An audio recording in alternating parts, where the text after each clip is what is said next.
Nós temos vários ditados populares na nossa língua, na nossa cultura, né? Um deles é: há males que vêm para bem. O ditado expressa a verdade de que certos acontecimentos desagradáveis, desconfortáveis, podem produzir um bem maior em nossa vida. Um outro ditado é: pior cego é aquele que não quer ver. E fala de pessoas que vamos dizer assim, são cegas por teimosia. Há uma realidade clara, patente diante delas, mas elas não querem enxergar esta realidade. Elas se recusam a ver. Esses dois, a verdade expressa, ou as verdades expressas por esses dois ditados, são ilustradas no texto que é para nós estudarmos hoje à noite. No Evangelho de João, nós estamos estudando o Evangelho de João, estamos no capítulo 9, e agora estamos chegando ao final do capítulo 9, dos versos 35 a 41. E as duas verdades destes ditados são ilustradas aqui neste texto. O Evangelho de João, escrito pelo apóstolo João, com o propósito de convencer as pessoas de que Jesus era o Messias, o enviado de Deus para realizar a salvação dos homens, e que as pessoas crendo em Jesus, elas teriam a vida eterna. E aqui no capítulo 9, versos 35 a 41, nós lemos assim: ouvindo Jesus que o tinham expulsado, encontrando-lhe perguntou: crês tu no Filho do Homem? Ele respondeu e disse: quem é, Senhor, para que eu nele creia? E Jesus lhe disse: já o tens visto, é o que fala contigo. Então afirmou ele: creio, Senhor, e o adorou. Prosseguiu Jesus: eu vim a este mundo para juízo, a fim de que os que não veem, vejam, e os que veem se tornem cegos. Alguns dentre os fariseus que estavam perto dele perguntaram-lhe: acaso também nós somos cegos? Respondeu-lhes Jesus: se fosseis cegos, não teríeis pecado algum. Mas porque agora dizeis, nós vemos, subsiste o vosso pecado. Vamos orar. Pai eterno, que o teu Espírito Santo ilumine a nossa mente para entendermos a tua palavra. Ajuda-nos a acreditar nela. Pedimos isto em nome de Jesus. Amém. Esse episódio ocorre depois de Jesus ter realizado a cura de um homem cego de nascença. Os discípulos e Jesus se deparam com esse homem que é cego de nascença, e os discípulos perguntam para Jesus: mestre, quem pecou, ele ou seus pais, para que ele nascesse cego? Na mentalidade dos discípulos está a ideia de que todo problema, toda dificuldade, toda adversidade, inclusive toda a doença, é resultado de um pecado direto. Mas Jesus lhes responde dizendo: olha, nem ele nem seus pais pecaram, mas ele nasceu cego para que nele se manifestasse as obras de Deus. E Jesus então cospe no chão, da sua saliva e do pó da terra, Jesus faz uma lama. Com essa lama, Jesus coloca nos olhos do cego e manda o cego ir ao tanque de Siloé. A palavra Siloé significa enviado, isso é, ao tanque daquele que foi enviado. Um simbolismo da pessoa de Jesus. E Jesus diz para o cego: vá até lá e lave os seus olhos. E ele foi, lavou os olhos e passou a enxergar, deixou de ser cego. E aí quando ele volta para casa, os vizinhos ficam perguntando: olha aí, não é esse aí aquele cego que vivia pedindo esmolas lá? Olha, rapaz, acho que não é ele não. Acho que é alguém muito parecido com ele, mas não é ele não. Aí outros diziam: não, é ele mesmo. Até que ele disse, sou eu mesmo. Sim, como é que você está enxergando agora? Aí ele diz, um homem chamado Jesus cuspiu no chão, fez uma lama, colocou nos meus olhos, me mandou ir lavar lá no tanque de Siloé, eu fui, me lavei e agora estou vendo. Os vizinhos, não tão contentes com a explicação, o levam aos líderes religiosos. E aí os líderes religiosos perguntam de novo. E aí, como foi isso aí? Que você era cego? Sim, eu era cego mesmo. E agora está vendo como foi que isso aconteceu? Aí ele conta a história de novo. E aquele dia que aconteceu isso era um sábado. E para os líderes religiosos, não se podia fazer nenhuma atividade no sábado. Curar alguém, muito menos fazer lama, fazer barro, não poderia. Aí eles dizem, esse homem que te curou não é de Deus não. Porque se ele fosse de Deus, ele não iria desobedecer o mandamento do sábado. Aí ele diz, se ele é de Deus ou não é, eu não sei. Eu só sei que eu era cego e agora eu estou vendo, é isso que eu sei. Aí eles começam a duvidar, mas será que ele era cego mesmo? Aí chamam os pais dele. Aí perguntam, esse aqui é o filho de vocês? Ele era cego de nascença mesmo? Como é que ele está enxergando agora? Os pais não querem complicação com os líderes religiosos. Os pais não querem ser expulsos do grupo, da religião que eles tinham. Os pais dizem, esse é nosso filho mesmo, ele era cego, agora como é que ele está enxergando, a gente nem sabe, ele é de maior, pergunte para ele, ele tem idade, ele responde. Então uma frieza, uma insensibilidade dos pais por medo. Não querem se comprometer e serem expulsos. Aí eles começam um debate com o cego, né? E começa dizendo, olha, esse homem que te curou não é profeta? Ele diz, eu me admiro muito dele não ser profeta, porque ele me curou. E aí nesse bate-boca, nesse debate, o cego é expulso do meio dos líderes religiosos. Em outras palavras, ele é expulso da sua religião.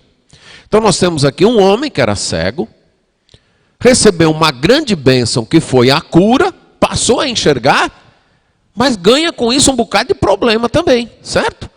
A implicação dos vizinhos, os vizinhos ficam implicando com eles.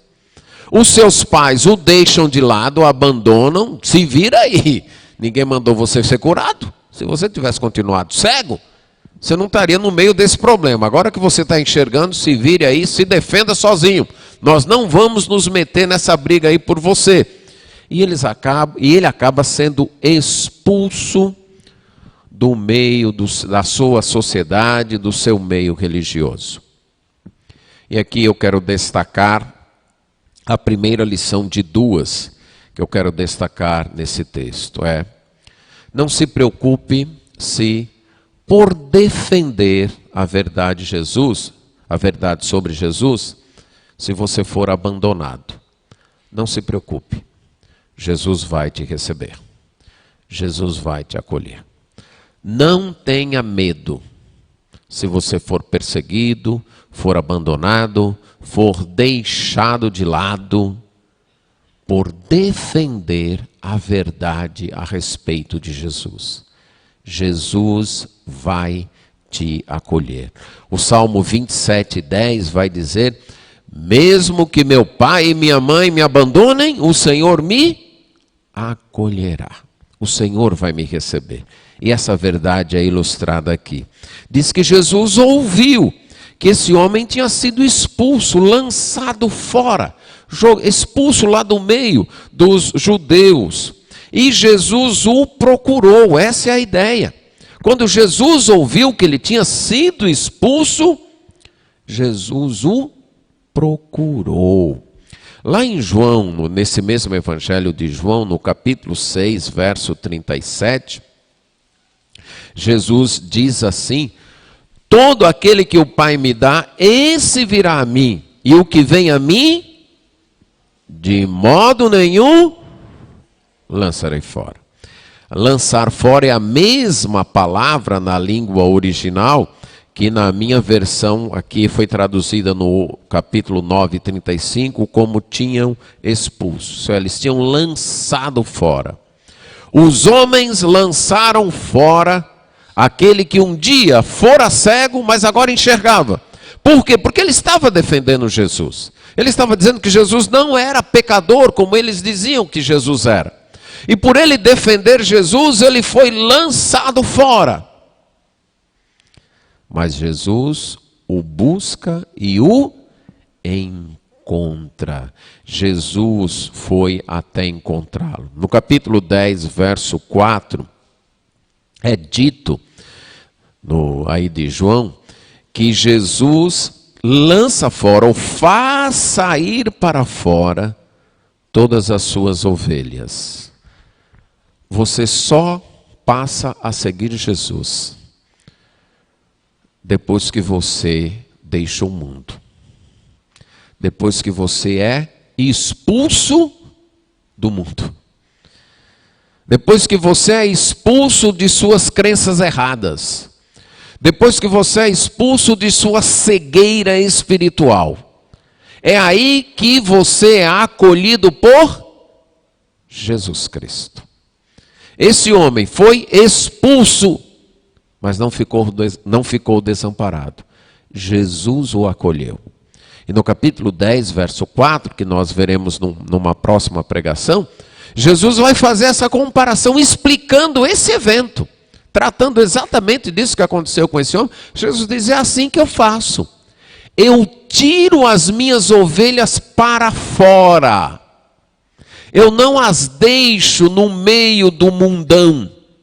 Eu as separo. Eu as tiro para fora. E aí elas me seguem. Para seguir Jesus, é preciso abandonar o mundo. Algumas vezes, como é o caso aqui, o próprio mundo não nos aguenta lá. E faz o quê? Nos expulsa. Foi o que aconteceu com esse homem. Os seus líderes religiosos, os seus pais não aguentavam mais o que ele estava dizendo, o testemunho dele a respeito de Jesus. A vida dele era uma acusação contra as crenças que ele tinha. Então, o expulsaram. Ele agora está enxergando, mas está sozinho. Não, não está sozinho. Jesus o procura e Jesus o encontra. Se você quer seguir a Jesus, não tenha medo de nada nem de ninguém. Não tenha medo. Os opositores do cristianismo pensam estar certos, mas de fato eles estão cegos e não certos. Não tenha medo de deixar o que for necessário deixar para seguir a Jesus. Jesus vai te acolher. Jesus foi atrás do homem e o encontrou. Só que o encontro com Jesus é um desafio para uma fé decisiva e consciente. Quando Jesus o encontra, Jesus faz uma pergunta: você crê no Filho do Homem? Jesus quer levar este homem agora a ter uma fé decisiva, uma fé consciente. Você acredita no Filho do Homem? A expressão Filho do Homem é um título messiânico que vem desde Daniel, capítulo 7, quando Daniel tem a visão do reino de Deus se instalando e destruindo os reinos deste mundo, e o agente para trazer este reino de Deus é exatamente o Filho do Homem, que desce do céu e recebe o reino para doar aos santos, aos filhos de Deus. Então Jesus pega esse título e ele mesmo aplica o título a si. Por quê? Havia vários títulos messiânicos na época de Jesus, inclusive Messias ou Cristo. Mas especialmente esse título, Messias ou Cristo, era um título com fortes conotações políticas. Os judeus acreditavam que o Messias levantaria uma guerra contra o Império Romano para libertar o povo politicamente. E Jesus não veio para ser um Messias político, Jesus veio para ser um Messias salvador, que libertasse os homens, sim, mas libertasse do pecado. Então Jesus escolhe, do Antigo Testamento, o título Filho do Homem, porque era um título messiânico, isso é, esse título dizia que ele era o Messias e não estava carregado com as conotações políticas que outros títulos estavam. Então, Filho do Homem, Jesus assume como um título para si várias vezes, não só no Evangelho de João, mas nos outros evangelhos você vai ver Jesus se referindo a si mesmo como Filho do Homem. Agora, aqui no Evangelho de João, o que significa ser filho do homem? Vamos retornar um pouquinho para o capítulo 1, verso 51. Nós vamos ver que o Filho do Homem é o agente que revela Deus. Jesus então diz para Natanael, em verdade vos digo que vereis os céus abertos e os anjos de Deus subindo e descendo sobre o Filho do Homem. Jesus aqui está fazendo referência a um episódio lá do Antigo Testamento, lá do livro de Gênesis, a escada de Jacó. Para aqueles que não lembram, então deixe-me contar que Jacó estava fugindo para a casa de seus parentes e à noite então ele resolveu dormir e ele teve um sonho de uma escada que ligava o céu à terra e nessa escada descia e subiam os anjos de Deus, trazendo revelação. E Jacó então conclui, aqui é a casa de Deus e eu não sabia. E ele então derrama azeite sobre uma pedra, num altar, e chama aquele lugar de Betel, casa de Deus. Por quê? Porque naquele lugar ele descobriu que Deus se revelava a ele. Havia uma escada e que os anjos traziam revelação e levavam então informações a Deus. Aí Jesus se reporta a esse episódio, só que Jesus não fala da escada, ou melhor, Jesus diz qual é a escada. Qual é a escada? Estão lendo aí o texto? Qual é essa escada? O Filho do Homem. Jesus diz, olha, é o Filho do Homem. O Filho do Homem é aquele que traz a revelação de Deus para nós. Ele diz para Natanael, olha, você viu pouco, Natanael, você vai ver mais. Você vai ver o Filho do Homem, certo? Os anjos de Deus, você vai ver o céu aberto e os anjos de Deus subindo e descendo sobre o Filho do Homem. Aquele que liga os céus à terra, quem é? Filho do Homem, Jesus Cristo. Aquele que traz a revelação de Deus aos homens, quem é? O Filho do Homem, Jesus Cristo. E no capítulo 3, verso 13, ele diz, ora, ninguém subiu ao céu, senão aquele que de lá desceu, a saber quem é? O Filho do Homem. Novamente, Jesus diz, o Filho do Homem é aquele que estava no céu e veio à terra, trazendo a revelação de Deus. Então, quando Jesus pergunta para aquele homem, você crê no Filho do Homem? A ideia é, você crê que aquele que te revela Deus, aquele que te dá informações sobre Deus, aquele que te mostra a verdade sobre Deus, é o Filho do Homem? Que esse é o autorizado por Deus para falar quem Deus é e o que Deus tem feito? Que o revelador de Deus é o Filho do Homem? Mas não apenas isso. No Evangelho de João, aí mesmo no capítulo 3, verso 14 agora, vejam o que Jesus diz. E do modo porque Moisés levantou a serpente no deserto, assim importa que o Filho do Homem seja levantado para que todo aquele que nele crê tenha a vida eterna. Novamente, Jesus faz referência a um episódio lá do Antigo Testamento. Desta vez narrado no livro de Números, quando o povo de Israel estava no deserto e eles teimaram com Deus, eles desobedeceram a Deus, aí Deus enviou cobras que picavam, e quando essas cobras picavam, eles morriam. Aí eles, desesperados, foram pedir para Moisés. Aí Deus falou para Moisés: faz uma cobra de bronze, uma serpente de bronze, coloca ela numa haste e levanta. Todo aquele que for picado por qualquer cobra, que olhar para a serpente, não vai morrer, ficará curado. Aí Jesus diz: olha, da mesma maneira que aquela serpente foi levantada, quem é que vai ser levantado agora? Quem, conforme Jesus está dizendo? O Filho do Homem. Não numa haste, mas numa cruz. Para que todo o que nele crê seja salvo.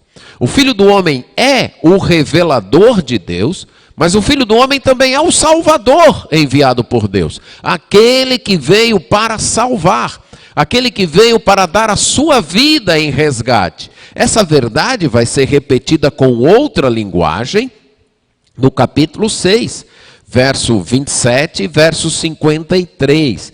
Nós passamos vários domingos estudando esse capítulo 6, e no verso 27 Jesus diz: trabalhai, não pela comida que perece, mas pela que subsiste para a vida eterna, a qual o Filho do Homem vos dará, porque Deus o Pai o confirmou com o seu selo. Aqui foi aquele episódio, depois da multiplicação dos pães, que a multidão está atrás de Jesus. No dia anterior, Jesus tinha multiplicado o pão, e a multidão agora está atrás de Jesus, quer ver mais pão multiplicado. E Jesus diz: olha, busquem, trabalhem, se esforcem, não por essa comida daqui, mas por aquela comida eterna. E quem é que dá essa comida eterna? O Filho do Homem. E ele vai explicar nesse discurso qual é essa comida. No verso 53, ele diz: em verdade vos digo, se não comerdes a carne do Filho do Homem e não beberdes o seu sangue, não tendes vida em vós mesmos. Vocês estão lembrados o que foi explicado, o que significa esse comer a carne e beber o sangue do Filho do Homem? Hein? Se alguém chegar para você: olha, eu queria que você me explicasse esse versículo aqui, que eu estou lendo a Bíblia e eu não entendi esse negócio aqui de comer a carne e beber o sangue do Filho do Homem. O que é que você diria? Rapaz, o meu pastor já explicou isso uma vez, mas eu não me lembro não.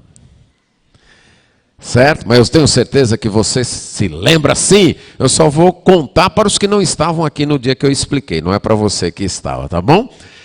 Aí é uma linguagem sacrificial. É uma linguagem de sacrifício. Lembra quando alguém levava um animal para sacrificar?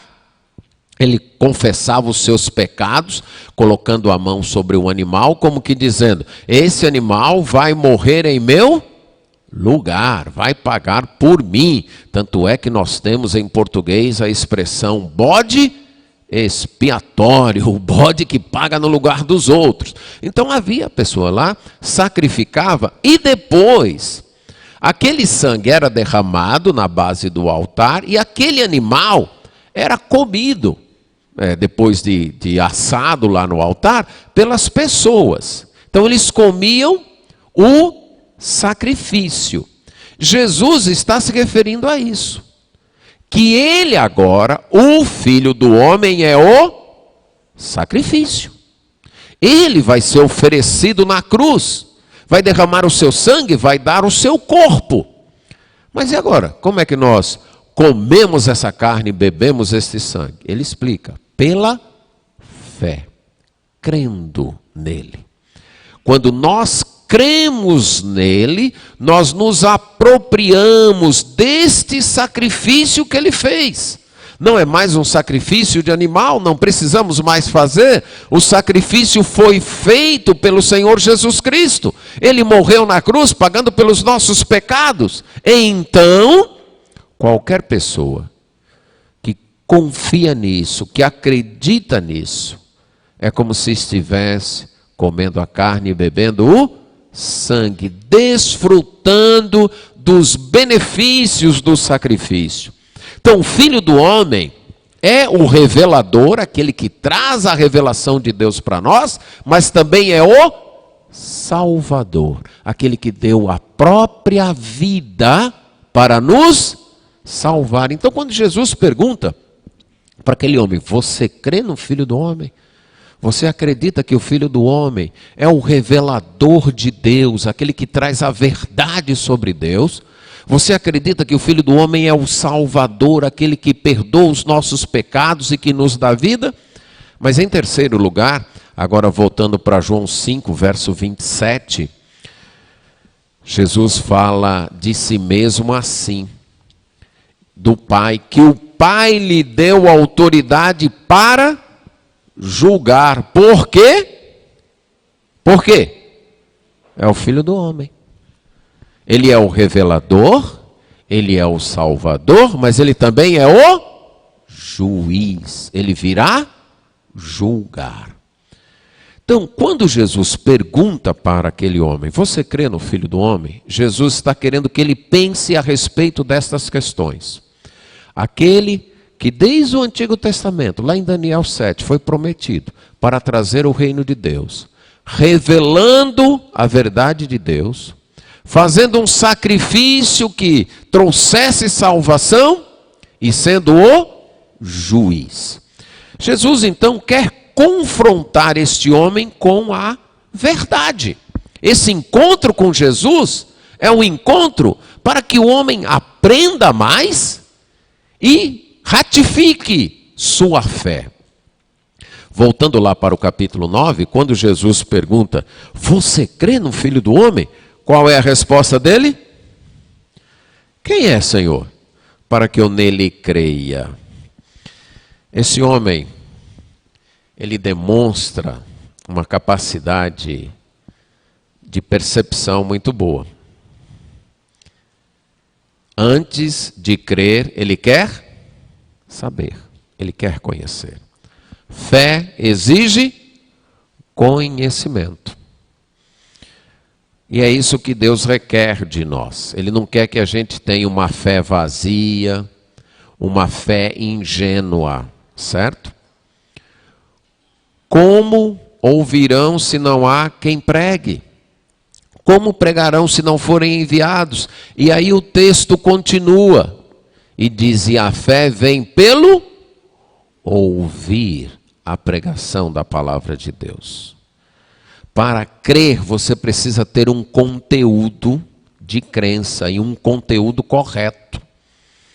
Crer não é algo meramente emocional, emotivo, de sentir algumas sensações e aí eu criei. Não, tem que ter um conteúdo. Em que foi que você creu? Ah, eu não sei, mas eu achei bonito e eu criei. Mas o que foi que você achou bonito? Não sei, mas eu criei. Não, isso aí não é fé bíblica, não.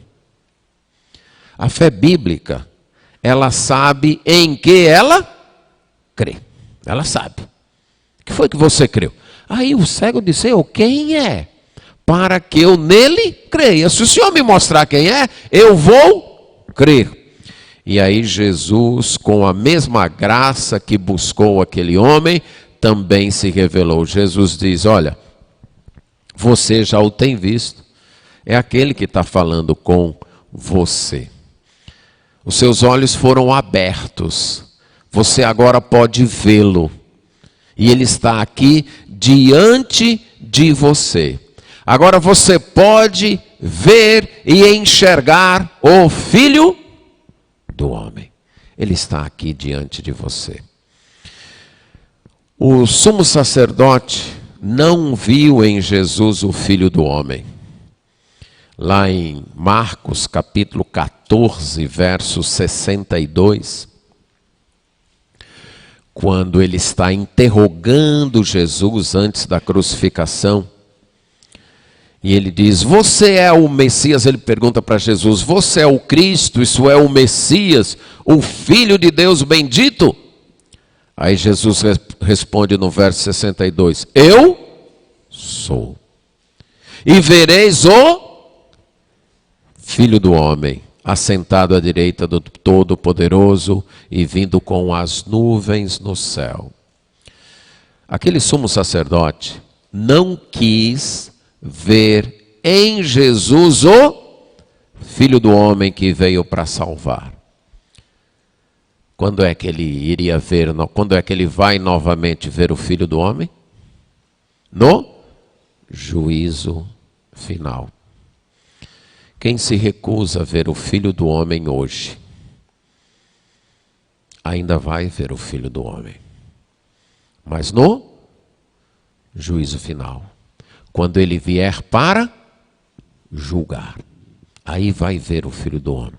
Aquele homem teve o privilégio, ele fora curado não só de seu defeito, de sua cegueira física, mas ele também agora está sendo curado de sua cegueira espiritual. E ele pode ver o Filho do Homem.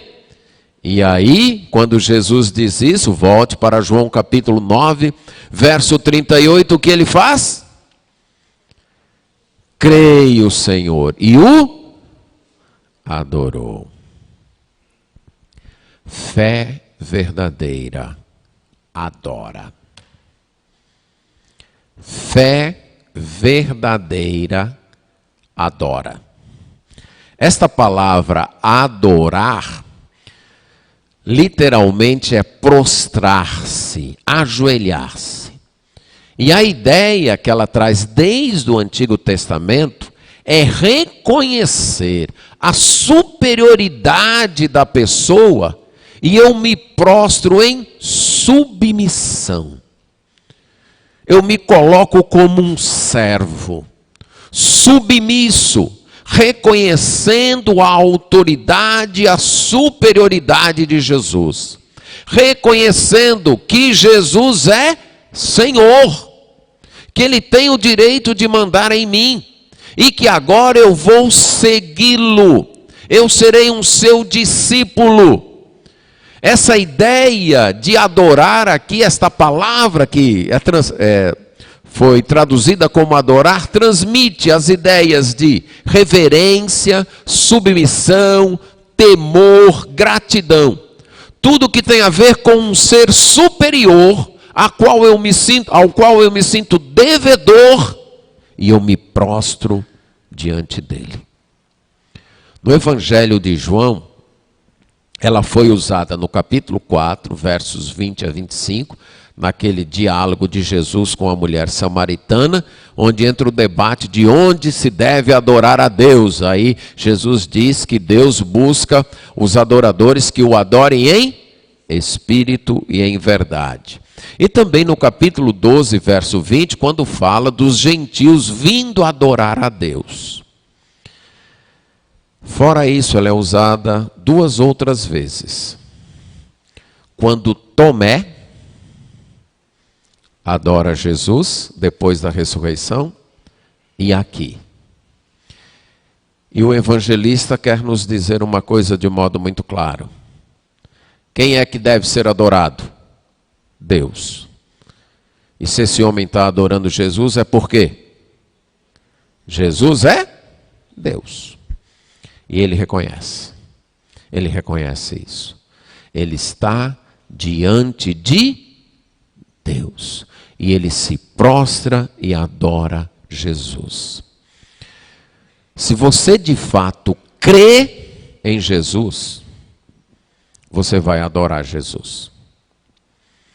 Se você se recusa a adorar Jesus, sua fé ainda não chegou ao ponto de ser uma fé salvadora. Você sabe alguma coisa sobre Jesus. Você tem uma certa admiração por Jesus. Mas se você ainda não está disposto a se prostrar diante de Jesus e ser submisso a Jesus para segui-lo, você ainda não crê salvificamente em Jesus. Esse é um tema que João já tem abordado. Nós já vimos isso no capítulo 8. Você se lembra? Que Jesus disse para os judeus que estavam crendo nele. Jesus disse o quê? Olha, se vocês permanecerem nos meus ensinos, então vocês serão meus discípulos. E conhecerão a verdade, e a verdade vai libertar vocês. Mas eles não já estavam crendo em Jesus? Eles tinham começado a crer. Mas a fé ainda não tinha se consumado. Tanto é que Jesus vai chamar estes aí de quê? Lá na frente, no capítulo 8, estão lembrados? Filhos do diabo. Jesus chama alguns que estavam crendo nele de filhos do diabo. Por quê? Não era uma fé salvadora. Aqui nós temos um homem que vai crescendo na fé. E ele chega a esse ponto decisivo. Lembra aqui no capítulo 9 mesmo, no verso 11, quando ele é perguntado como é que ele foi curado, o que ele diz? Um homem chamado Jesus. Jesus é apenas um homem. No verso 17, quando ele é interrogado de novo, aí ele já sabe mais alguma coisa. Jesus é profeta. Jesus é um profeta. Aí quando chega no verso 33, ele diz, ele é de Deus, ele veio de Deus. Ele é um homem, ele é um profeta e ele veio de Deus. Quando é agora? Ele reconhece que Jesus é Senhor e é Deus. Crer em Jesus não é crer no que você pensa sobre Jesus, mas é crer no que Jesus disse que ele é. É isso. Então não são suas ideias sobre Jesus. Não. Aí você crê em você mesmo. É nisso que você está crendo. Você não está crendo em Jesus. Não, eu tenho certas ideias sobre Jesus que não combinam muito aí com a Bíblia. São as minhas ideias, mas eu creio nele. Não, meu amigo, você não crê nele. Você crê em você. Você crê nas suas ideias sobre Jesus. Crer em Jesus é reconhecer o Jesus das Escrituras.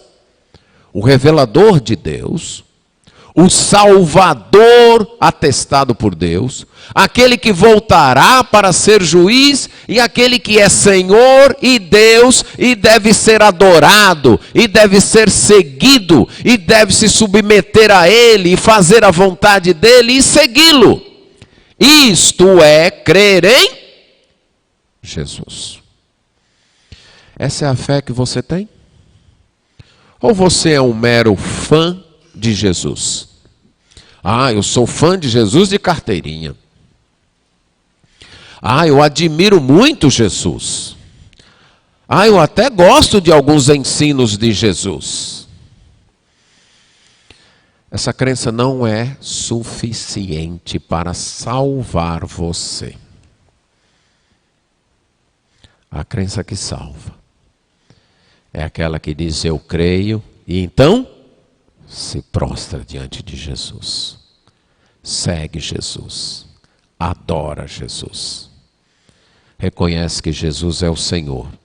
Jesus é o que manda. Aqui a obra se consumou no coração daquele homem. Agora, ele não é apenas alguém que foi curado fisicamente, mas é um discípulo de Jesus, um adorador de Jesus. Ele é um salvo. Ele teve os seus olhos espirituais também abertos. A primeira verdade, então, que eu quis destacar: se por acaso você está sendo perseguido, abandonado, porque crê em Jesus, não tenha medo. Jesus acolhe você. Jesus recebe você. E nesse acolhimento, Jesus vai lhe levar a uma fé decisiva, a uma fé consciente, a uma fé que sabe quem Ele é e que o adora. Aquele homem foi expulso. Isso foi um mal. E um mal que trouxe um bem. Ele encontrou com Jesus e foi salvo. Aquele homem havia nascido cego. Isso foi um mal. Mas um mal que trouxe um bem. Ele se encontrou com Jesus e foi curado. A segunda e última verdade é: se você tem alguma informação sobre Jesus e se recusa a crer ou a aprender mais, fique preocupado. Você está ficando cego. Você está tendo um problema sério de vista e vai terminar cego. É o que Jesus vai dizer aqui, né? Depois disso, Jesus diz: eu vim a este mundo para juízo. A ideia de juízo é divisão aqui, nesse contexto. Eu vim a esse mundo para criar uma divisão. A divisão entre os que vêm e os que não vêm. A fim de que os que não vêm, vejam. E os que vêm se tornem cegos. Jesus diz: eu vim a esse mundo e eu trouxe uma crise. Isso é uma divisão. Eu coloquei as pessoas contra a parede. Elas têm que tomar uma decisão. Elas não podem mais ficar neutras. Não tem neutralidade em relação a Jesus. Aqueles que não enxergam, passam a... E os que enxergam, ficam cegos. A luz pode fazer isso, né? A luz, dependendo, ela tanto pode levar alguém a ver, como pode cegar uma pessoa. Um excesso de luz pode cegar uma pessoa. Pronto, é isso que está acontecendo. A luz veio ao mundo. Fez alguns enxergarem e deixou outros cegos. Outros ficaram cegos. E aí os fariseus, quando ouviram isso, cismaram. O que é isso? Bem, eles haviam expulso o cego. E o cego agora adora Jesus. E quando Jesus vê a adoração do cego, dizendo: eu creio que está adorando, Jesus diz: foi para isso que eu vim ao mundo. Um dos meus propósitos ao vir ao mundo foi esse: trazer uma divisão, botar vocês contra a parede. Aqueles que eram cegos estão vendo. E aqueles que estavam vendo, estão se tornando cegos. Bem, cego era ele que está vendo. Então, quem deve ser essa outra parte aí? Aí eles perguntam para Jesus. A ideia da pergunta é mais ou menos assim: o senhor não está dizendo que nós somos cegos, está? Eles não querem aceitar o que Jesus está dizendo. Aí Jesus diz: olha, se vocês de fato fossem cegos, tudo bem. Mas já que agora vocês teimam em dizer que veem, a culpa de vocês permanece. Se vocês admitissem que vocês são cegos, que vocês não estão enxergando a verdade, que eu estou aqui diante de vocês e vocês não conseguem enxergar quem eu sou. Vocês acham que eu sou um mentiroso. Vocês acham que eu sou um falso profeta. Vocês ficam dizendo que eu não sou de Deus, que eu vivo desobedecendo a lei. Vocês não enxergam. O problema é que vocês acham que enxergam. Se vocês admitissem que são cegos, havia possibilidade de cura para vocês. Mas como vocês teimam em dizer que enxergam, vocês não vão aceitar que eu cure vocês. É interessante o contraste. Você que está acompanhado a narrativa, lembra que várias vezes o cego que foi curado disse que não sabia. Lembra disso? No capítulo 20, no verso 25, né? Quando perguntaram: esse homem é pecador? Ele falou: se é pecador ou não, eu não sei. Eu só sei de uma coisa: eu era cego e agora vejo. É um homem que admite que não sabia. Aí quando Jesus pergunta: você crê no Filho do Homem? O que ele diz? Quem é? Uma humildade. Que diante de Jesus diz o quê? Eu não sei, eu quero aprender. Mas os líderes religiosos, qual é a posição deles? De achar que sabe, de achar que estão certos, de não se curvar diante de Jesus. Então, como eles acham que não são cegos, eles não vão querer ir para o médico se tratar. E aí vão continuar cegos. É isso que Jesus está dizendo. Pior cego é aquele que não quer ver. Eles tinham tudo para ver. Eles tinham a luz diante deles, que era Jesus. Mas eles teimavam em não ver. Iam continuar condenados. Alguém que foi curado, humildemente aceita o ensino de Jesus, crê em Jesus e adora Jesus. Outros religiosos que achavam que sabiam, teimaram em continuar com suas próprias ideias. Uma das frases mais famosas na dramaturgia mundial é aquela de Shakespeare: ser ou não ser, eis a questão. Alguns estudiosos dizem que no início não era bem assim, mas depois foi consagrada desse jeito. Escrita há mais de 400 anos, na peça Hamlet, de Shakespeare. E a ideia do poema, né, de ser ou não ser, eis a questão, é de um dilema que é colocado de: eu aceito o sofrimento que vem sobre mim, ou eu reajo e luto para colocar um fim neles? É mais nobre o quê? É mais nobre aceitar as perdas da vida ou lutar contra elas? Evidentemente, longe de querer competir com o maior dramaturgo, talvez um dos maiores poetas e, na minha opinião, um dos grandes entendedores da natureza humana, a gente poderia parafrasear à luz desse texto aqui. A vinda de Jesus nos obriga a uma decisão: ver ou não ver. Esta é a grande questão. Você tem a Bíblia? Você tem a palavra de Deus? Você teve a explicação?